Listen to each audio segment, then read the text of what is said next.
Hi, everyone. Welcome to the TAC Talk for December 17, 2024. This is our last TAC Talk for the year 2024. For those who are joining in, feel free to look at our LinkedIn or YouTube channels. That's where we are hosting this live show, and you can ask your questions live either on YouTube or LinkedIn, and we will get them answered. For today's Tag Talk, we have Luciano Resen and Sven Tomes who are going to cover the project Elyra. And I'm super excited to welcome them on this show. I'm your host, Vinny Jaiswal, Chair of Technical Advisory Council of Linux Foundation AI and Data. So, without further ado, let me give the floor to Luciano and Sven for quick introductions, and then we can dive into the project. Luciano, please introduce yourself. Thank you, and good morning, folks, or good afternoon, depends on where you are. My name is Luciano Rezende. I've been working with Elyra kind of like a since from its inception. I'm one of the creators of that, and uh, have been working with an amazing community of contributors and users as well to provide us feedback and get us to where we are. So thanks for attending, and hopefully you will learn a lot more about Elyra today. Sven? My name is Sven Toms. I've been with Elyra for the last 2 years, but my entry point was more from a perspective of Red Hat OpenShift Data Science and Red Hat Open Data Hub, of which the Elyra Jupyter Lab plugin is a part of. And so I've been focusing on Airflow 2 support recently, whereas Open Data Hub folks focus on Kubeflow pipeline support. That's And awesome. I'm based in Switzerland right now, but I have been in Arizona before, Washington State. So that's my background. Awesome. Thank you, Luciano and Sven. Yeah, so with that, let's dive into the project, its motivations, and then hopefully we can share the architecture, present the demo, features, etc. So, Luciano, let's get started. I know you have some slides prepared, so maybe we can dive in. Thank you. Let's get started. So we'll be talking about Elyra. We're gonna go through kind of like a set of slides to give everybody an overview, and we'll deep dive into kind of like a live demo where you can start learning more details, how to use, and things like that. So hope you enjoy. So why Elyra? That is a very good question that I always get asked. And when building AI models, you probably start with notebooks. You start then using editors to edit your scripts, and then when you're ready for productionalization, you would need to find an orchestrator such as Airflow, Kubeflow, learn different DSLs, learn Kubernetes, and too many others to tools to go from feature engineer to model training and deployment. And we can easily get very overwhelmed. It really looks like we are in the wild, wild west, particularly when we consider that most of the times the data scientist is involved in this process might not have all the CS background and necessary skills to master all these technologies or new languages, DSLs, etc., without impacting their productivity. Particularly when we look into the AI world today, like every week there is a new tool. Considering everybody wants to be part of these LLM, Gen AI, etc., it gets very overwhelmed and affect a lot of the productivity of the data scientist.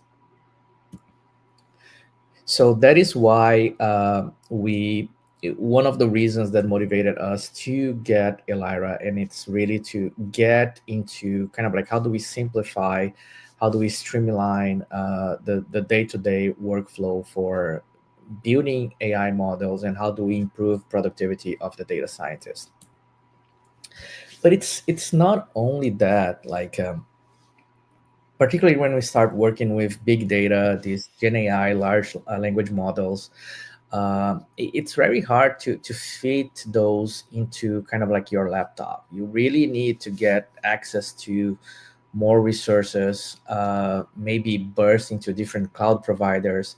And there wasn't an easy way to do that. Uh, Particularly that not only the resources that you need, but it takes a long time to run all of that. So how do you submit? How do you schedule these jobs? And Elyra comes to help and give you a lot of tools in a very streamlined way to help with that.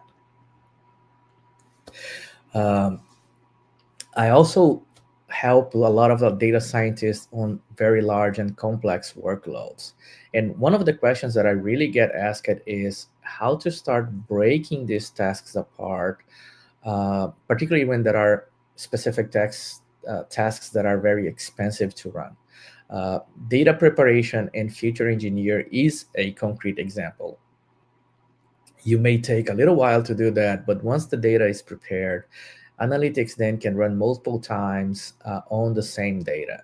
But once the data is gets updated, how do you ensure that all the tasks are executed in the right order, and etc. So having a pipeline, building a pipeline that will have its topologic order, uh, allows you to get to that. But not only that, like when you start breaking apart, you have the ability to use the right tool, the right environment, that best suits that task.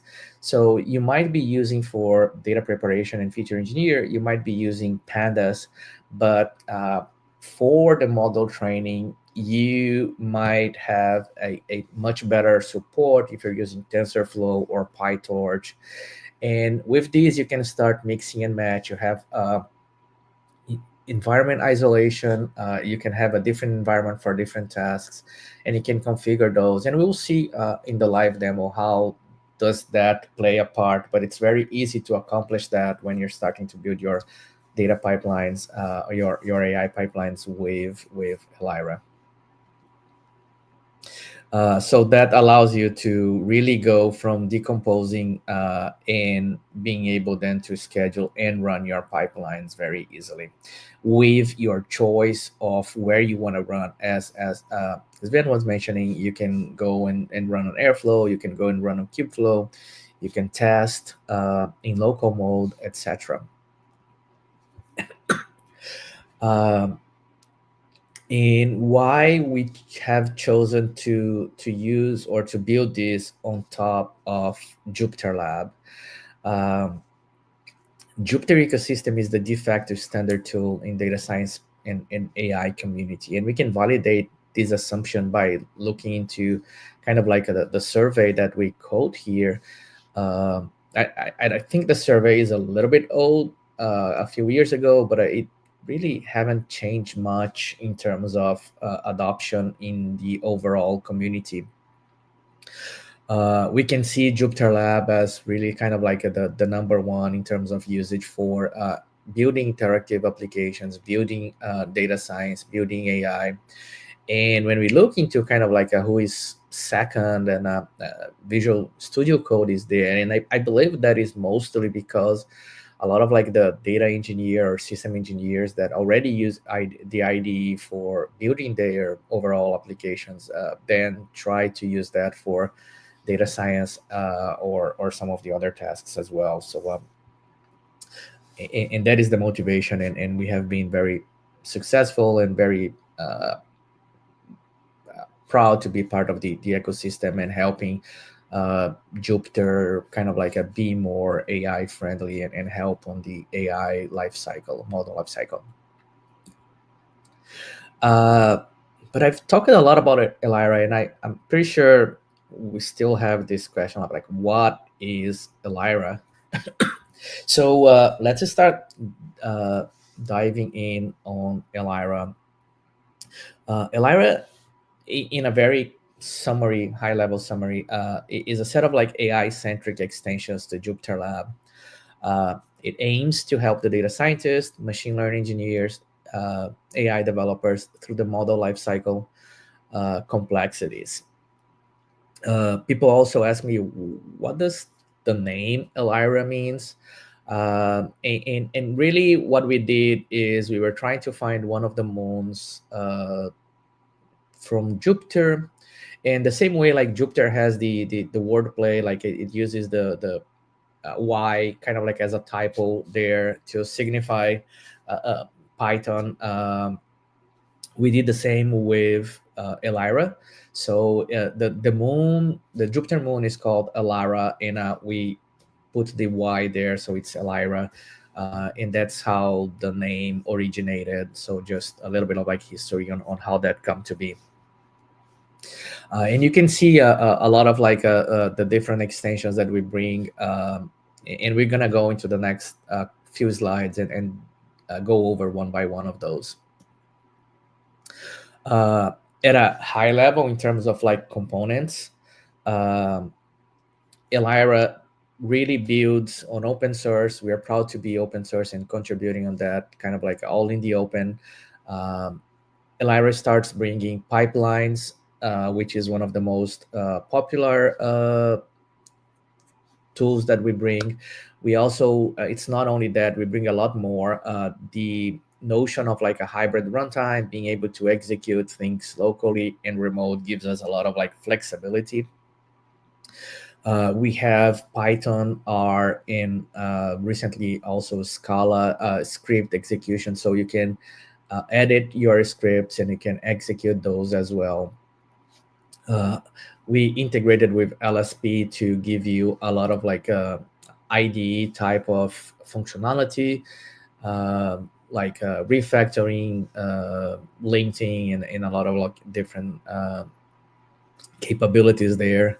Uh, you can use Git for collaboration, where you can clone, you can commit, you can do all of the uh, Git tasks from a UI without really having to step away, go and learn a command line or anything. So a lot of like benefits there as well. For navigating, particularly when you have like some large notebooks, we have a enhanced table of contents, and that is something that we helped move to the next level in the community to kind of like provide very good navigation for the notebooks. We also allow you to run notebooks as batch jobs. And for productivity, I know we always have like pieces of code that we use very often. Code snippets allow you to really get that stored and easy to find and use in a very one click. And all of that running, leveraging other open source, like we build on top of Jupyter Lab. We use enterprise gateway to allowing the notion of like a hybrid runtime. So a lot of like building on top of existing open source there, which even when we consider Elyra is just a few years old, we build on these technologies that have been there for a very long time and gives us the robustness and flexibility that we need. I mentioned I was gonna go on top of some of the capabilities, what we bring or what we leverage from Jupyter Lab. So you have access to the debugger. You can debug the script on the editors that we provide. We have integrated that with Jupyter Lab. If you want to sort of get in your mode where you're not being disturbed by any of the things, you just want to kind of like your old uh, version of the notebook that is centralized on the notebook, you can move to the single document mode. All the globalization we get for free from Jupyter Lab. And I mentioned the table of contents that we have enhanced, but that also comes from Jupyter Lab as well. So all of that is part of Elyra as we build on top of Jupyter Lab. But we bring a lot of additional capabilities as well. As I mentioned, the pipelines editor, as you can see here on the right side, allows you to start building a workflow, dragging and drop different aspects like notebooks, scripts, etc. And when you have the support for runtime specific pipelines, then you can even bring components that are built for that pipeline, so like an airflow operator, for example.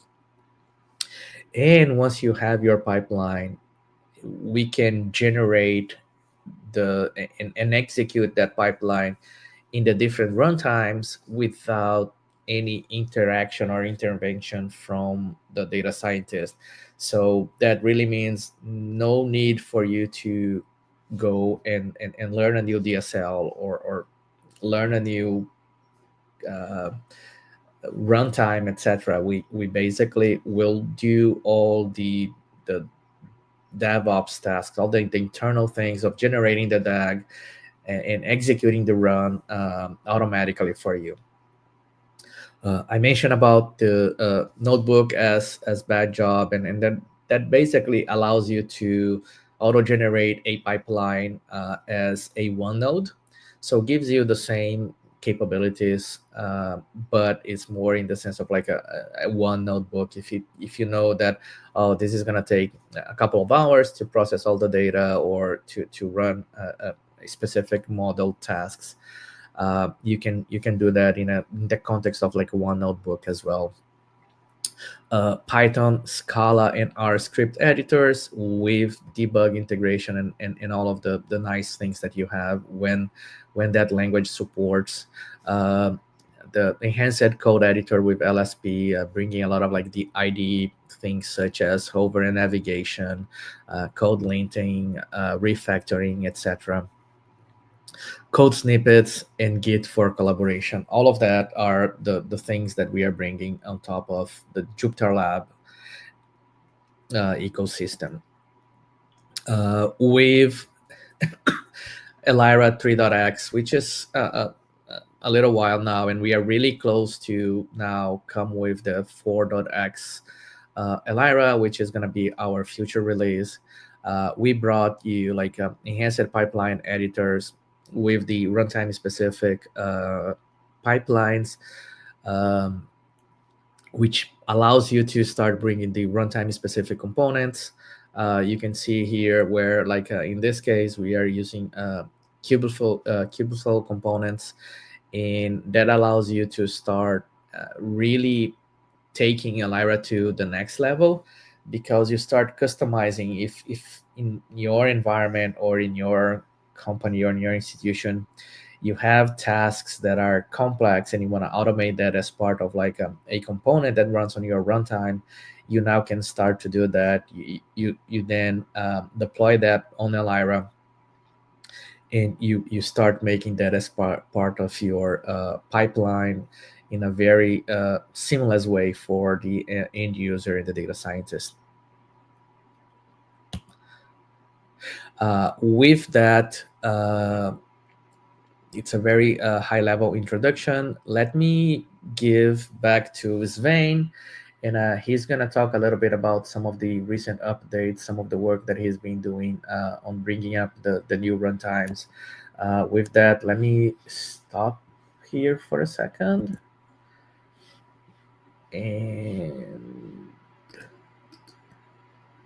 Sven, with you. Thank you.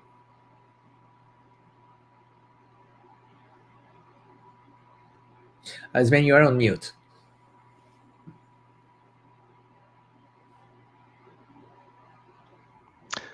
Yep, my 3-year-old daughter was making noise, so here we go. You see my screen, right? Yes. Yes. Okay. So my focus has been, as I've mentioned, because of open data, Red Hat Open Data Hub's focus on Kubeflow pipelines has been on Airflow support. And those people who are listening know that Airflow recently, or in the last 2 years, made a big shift from version 1 to 2. And I've been working on making code generation pipeline, code generation Airflow 2 compatible. I have a few links here, but essentially it just links up, read the docs Elyra /latest. You can read all about airflow support in Elyra there with regards to everything that Luciano mentioned, be it generic code execution or Airflow specific components, which are called operators in Airflow. And over the last 1.5 years, I've been focusing on generic pipelines, meaning being able to design a generic pipeline with R or Jupyter notebooks or Python code, and then submit that to Airflow by generating Airflow DAG code that is compatible with Airflow 2. And just a little background information, what Elyra is doing, it's generating DAG code, directed acyclic graph code, and sends that code to GitHub, to a GitLab repository of your choice. And from that point on, Airflow uses a git sync mechanism to then pick up the pipeline definitions, including the tasks, and executes the pipeline. As I've mentioned, you can pick and choose what kind of component you want to execute, be it R code, plain Python code files, or Jupyter notebooks. And as you can see, you either have an Airflow pipeline editor, which is working with just fine with one or two, or a generic pipeline editor. And once you've defined your pipeline graphically, you can then hit the play button and submit the code to GitHub or GitLab. And the way that that works is you have to configure Elyra for it. But that is a very easy runtime configuration that is different between Kubeflow and Airflow. But just with regarding Airflow, you basically say, well, my GUI of Airflow is at such and such a URL. I want to use GitLab, but you can also just use GitHub, of course. My Airflow runs in a certain namespace on a Kubernetes or OpenShift cluster that I define, in my case, test Airflow. And I'm pushing my DAGs to a certain GitLab repo, and there to a certain branch. And it's using a certain personal access token. We might change that in future because it doesn't have to necessarily be a personal access token. It can also be a non-personal project access token. But the main thing is that the pipeline definition itself is pushed to GitHub or GitLab. And the code to be executed later in that remote execution environment like Airflow in our case, that is pushed to object storage. And that the way that Airflow then accesses the pull credentials from object storages with a Kubernetes or OpenShift secret that lives in the same namespace that Airflow runs in, so that you don't have any issues with that remote environment being disconnected from the environment here where we define our pipeline or DAG code. And a result of my endeavors has been that generic pipelines are now working and can be submitted so that Airflow 2 can pick them up. Currently, we have immediate and once execution type in there in general in Elyra. Could well be that in future we also have a schedule, being able to define schedules, every Tuesday at 2 a.m., something like that. That won't be a big issue, and we'll definitely keep moving forward with more features. And my recent pull request, Luciano can correct me if I'm wrong, will definitely be part of an alpha version of Elyra 4 that might be coming up soon. That's, as I said, that's what I was doing. just quickly to show what I mean by, what that does that mean, that Python DAG code. Those people who have been in contact with Airflow know exactly what this looks like. It's just using, as I mentioned, that Kubernetes pod operator, then a certain overarching pipeline section that is generated.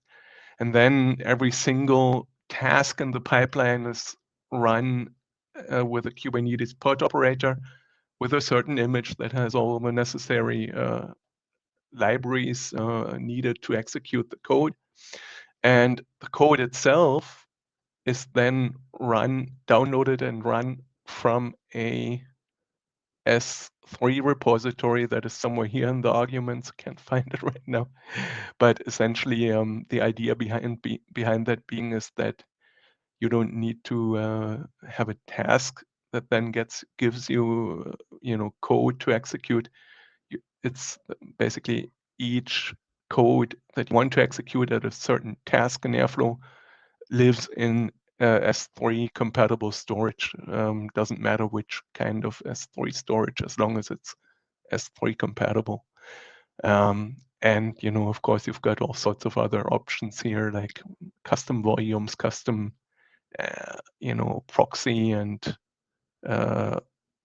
cert environment variables that you can define either per node or in the pipeline.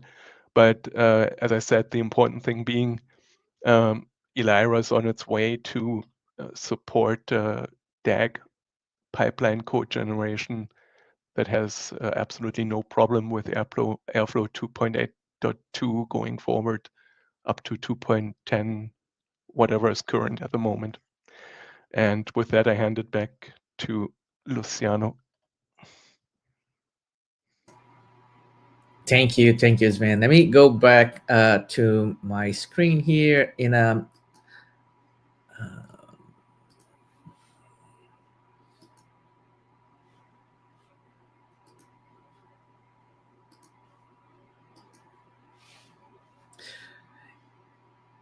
Okay, perfect. So with this,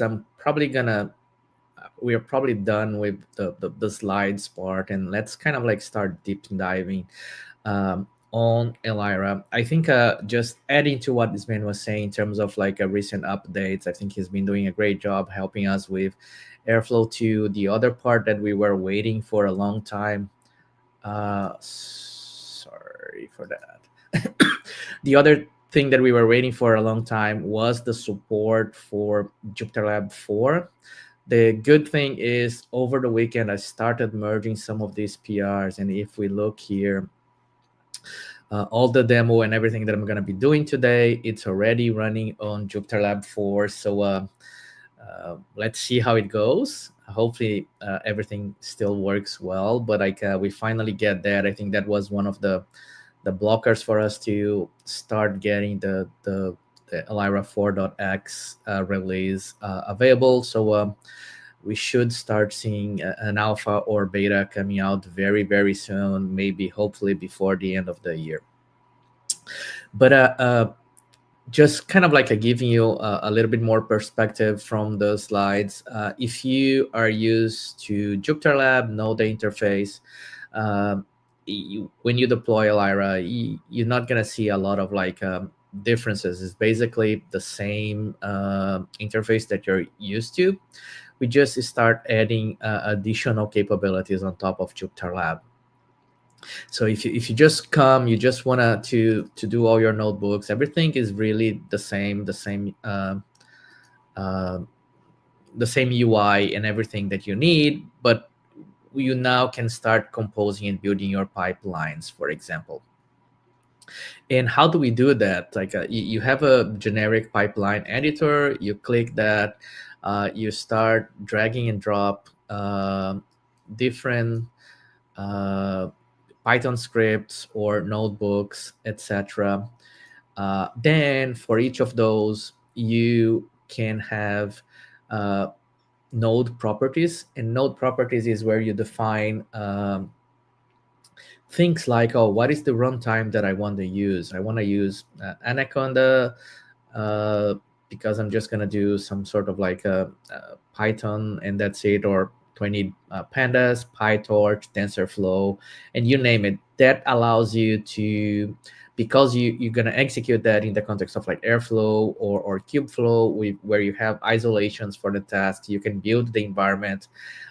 You can specify the amount of resources that you need for that given task, so you don't need to use all the resources because one of the tasks requires more and all the others don't. So you have a lot of like a power in terms of customization and flexibility on those resources, dependencies. If you depend on, let's say, a CSV or something for that specific tasks, you can then define outputs and then propagate those outputs to different nodes. You can add environment variables that allows you to uh, sort of like configure that specific node, and even use that to sort of like change the behavior of that node, or tell where to store things. For example, if you need things specific to Kubernetes, you're running that into a Kubernetes environment. You can also add like secrets, etc. So all of that for each of the nodes. So you can go and say, so as we define it here that we're using pandas, this now I can say I can use PyTorch and add a lot of different things. And this is all kind of like overriding things that might have been defined as a pipeline properties. Uh, excuse me. And the pipeline properties are properties that apply to all the nodes, and then the nodes overrides any of the things that are there. Um, in this case, let's discard. I already have an example here with a more complex uh, pipeline, which is this is for training models to detect that flight delays.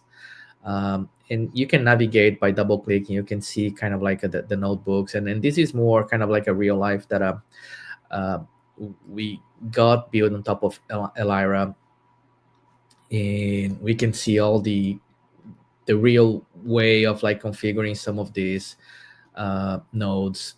And this is a more simple one that we can now start looking also into the execution piece. So this, you can see there are a little bit of like a data preparation, and then we start generating some of the inputs and outputs. So when we are ready to run, as Sven was saying, we have the integration with Airflow and Kubeflow. So you can come here, let's say, and configure different runtimes.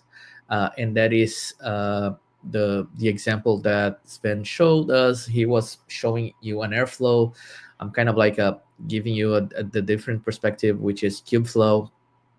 And you put the properties to basically connect it to your environment. You don't need to know anything other than that. And if you don't know that, you can talk to your admin, but that's mostly what you're going to have to learn about Kubeflow. Once you try to execute, and in the case that you have different runtimes configured, they will show up here. Let's say Kubeflow dev environment or Airflow production environment. And once you say run this pipeline on that environment, we will generate the DAG for you. We will do the push to Git, all the internal details that Sven was saying. It basically, you don't need to care about that. Those are taken care for you. Now, if you are, let's say, data engineer or a more power user, and you want to see that, or you want to customize, that is also an option. Like you can export your DAG, let's say, into an Airflow. Uh, that will give you the access to that DAG code, and you can use that as a seed code for, let's say, if you need to customize or make a more complex, excuse me, complex DAG. So giving you a lot of productivity, even if you are already a power user. In this case, I just want to test the pipeline. And one of the things that we have done is you can still do that in your local mode, The local mode is mostly used for tasks. It has some limitations, but allow you to maybe do nice demos as this one, but also kind of like a simulate you going and actually executing the Python scripts, the notebooks, as if you were kind of like just going and saying run all cells. So in this case, we can try to execute here.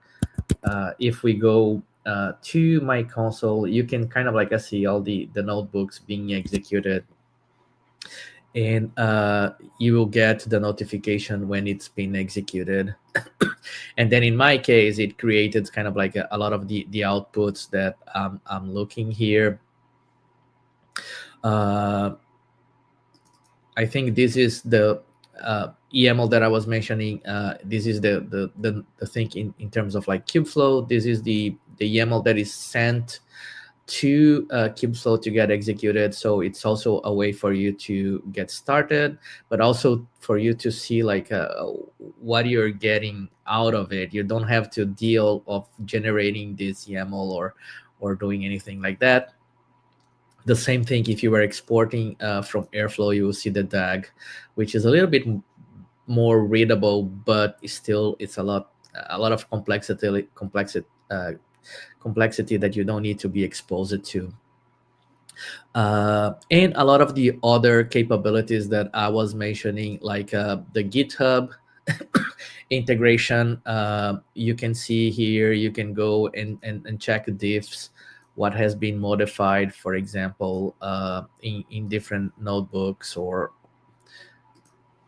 you name it. And one of the good things is if the only modified thing is the metadata. So notebook is like a big JSON, and every time you run a cell, you run a notebook, it updates only metadata. It will tell you, like if you look into Git, raw Git, it will tell you a bunch of changes that you don't have any idea what is being changed.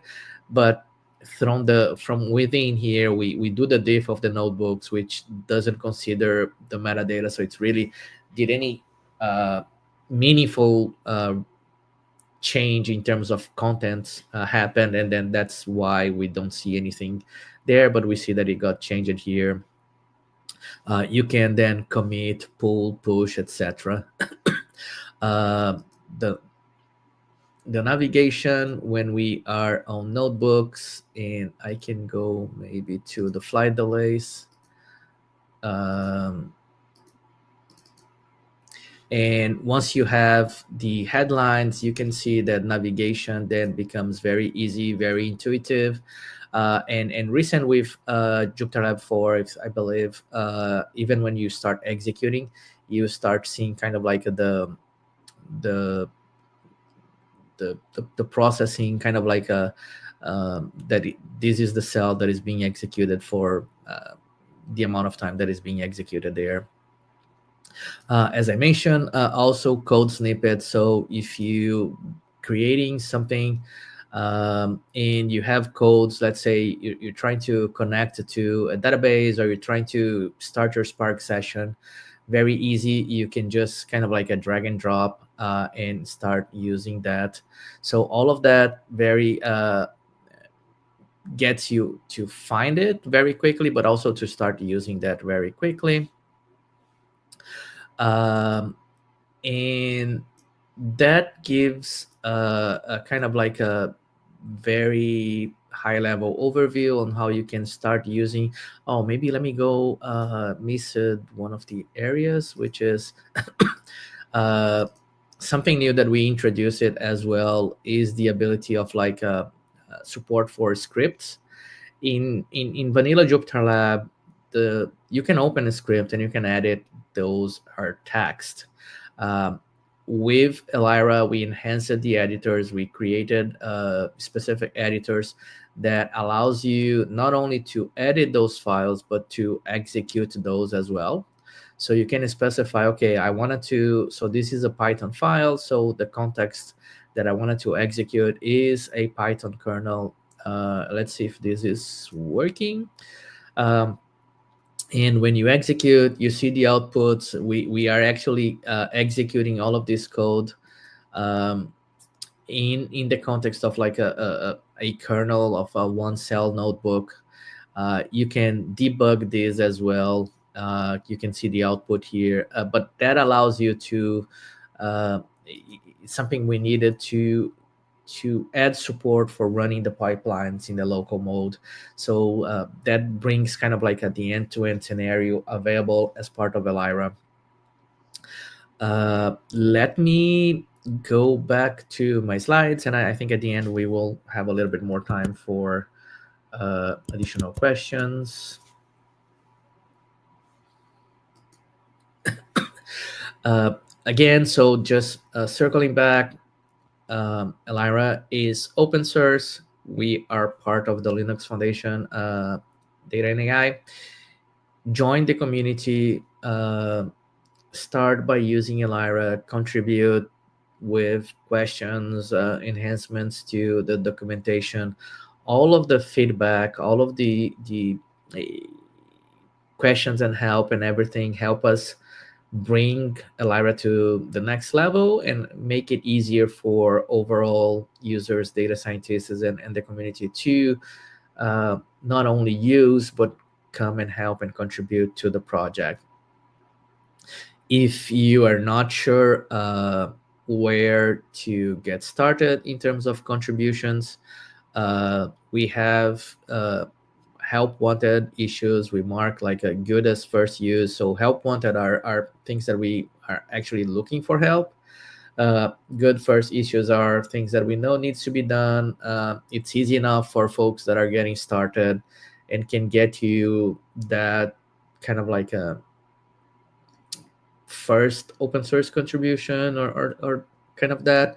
If you're a student, yeah, feel free to come help. We'll help you, we'll mentor you, and we'll make sure you get the necessary information to get your contribution all the way to accepted. We also have community dev meetings.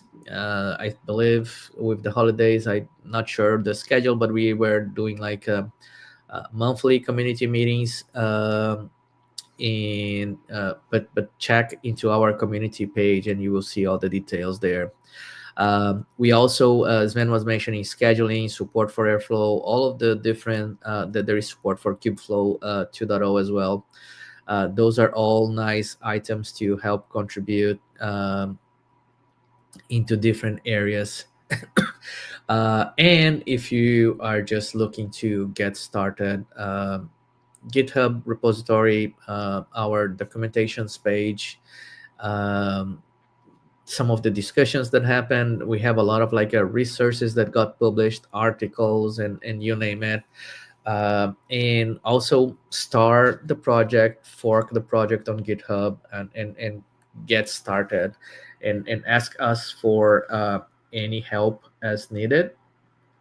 If you are particularly looking for contributing, let me show you just a little bit here. So this is the Elyra repository. You can go, there is a link for the documentation here, but this is just one of the repos that we have as part of Elyra. So we have a good number of repos. We have the canvas, which is kind of like the component that builds the workflow. The pipeline editor is the React component for the pipeline editor. Community, we have a browser extension that works on GitHub. A lot of examples in etc. For new contributors, we have a developer guide in our website, in our documentation, that goes and gives you a lot of like a detailed information on the project structure, some of the conventions, tasks, and all of that. So feel free to get started from there.